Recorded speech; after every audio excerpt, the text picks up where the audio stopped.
And all I'm saying is to call the attention of Mr. President to such infractions so that it can be corrected. Otherwise, you know, these things can boomerang at a certain period of time. It's not. And I know, as you rightly said, people look at me as somebody that is critical of the government. I have the right to do that in the first place. And in fact, that's why I'm in the National Assembly in the first place. Collectively, we are supposed to oversight the acts of Mr. President and point out some of these irregularities. Absolutely. That is what we swore to do. It's not personal. I think I have better personal relationship with most of these people that are talking about Tinubu. And I can say in the North, if you count, not up to 5 people that have close relationship with Mr. President, Ndume is one of them.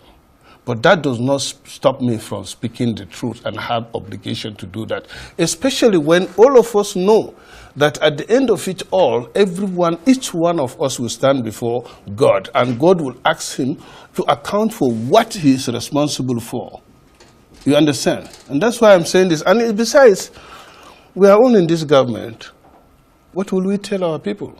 When you have these figures out, it's already viral, it's already in circulation. But you know what? From now, after this interview, those attack dogs or MAGA dogs will start attacking Ndume, not the message. And that's why we always get it right. It is not about Ndume or me being a senator.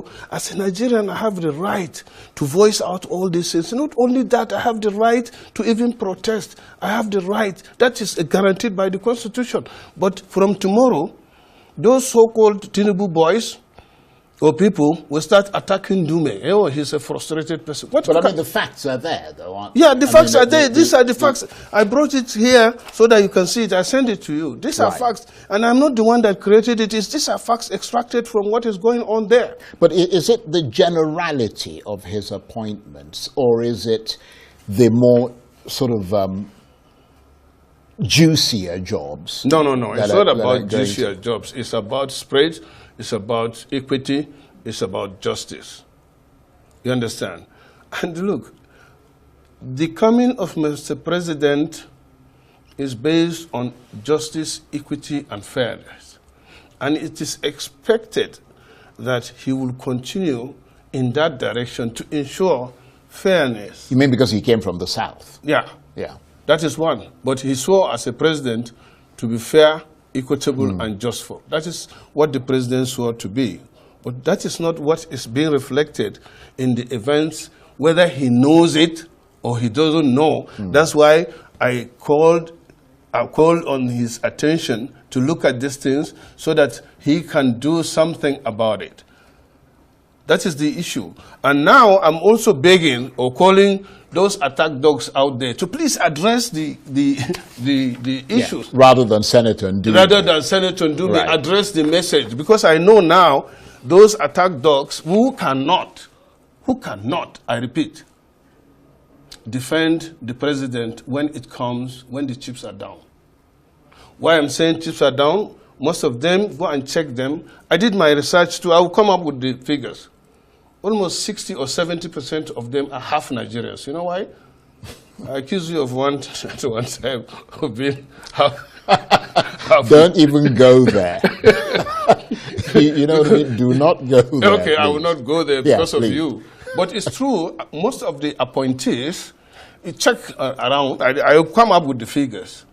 Most of them are people that have double citizenship. I mean dual citizens. Dual citizens. Right. Well, it's not illegal to be a dual citizen. I'm not saying it's illegal, but all I'm saying is those type of people cannot give the country 100% because they are not 100% Nigerians. Well, anyway. I disagree with you.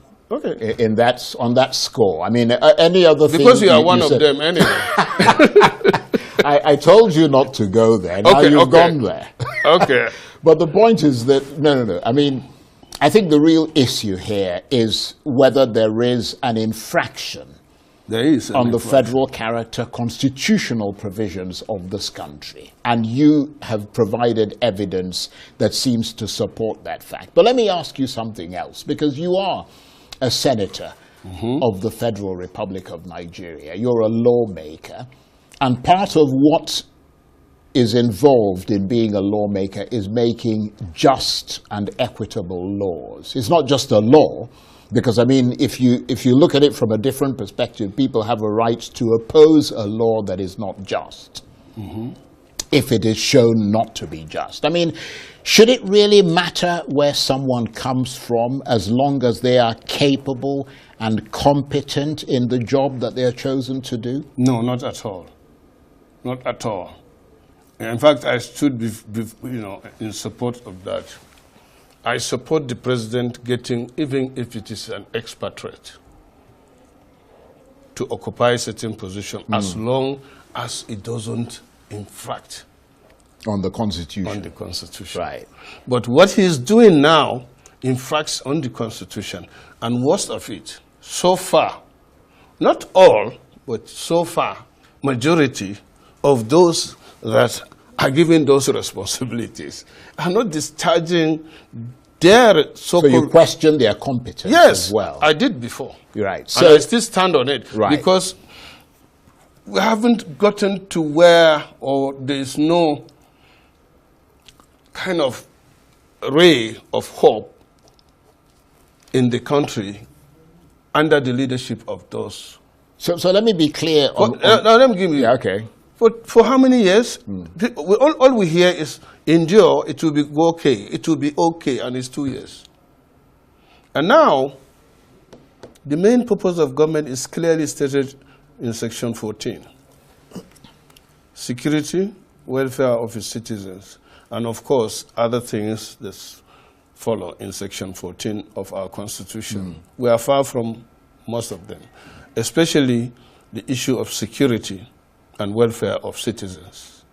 There's no amount of this hullabaloo that they are doing out there that if the president doesn't do something to make Nigerians feel and see, not to just hear and these figures turning out. No. There's this Hausa saying that if you tell a dog that there's party in their house at home, he would ask you to let me see it. And that means let him see that the party is going on by maybe getting bones or the meat or something. But when you say things are all right, and Nigerians are still out there yearning that things are tough, and you know things are tough.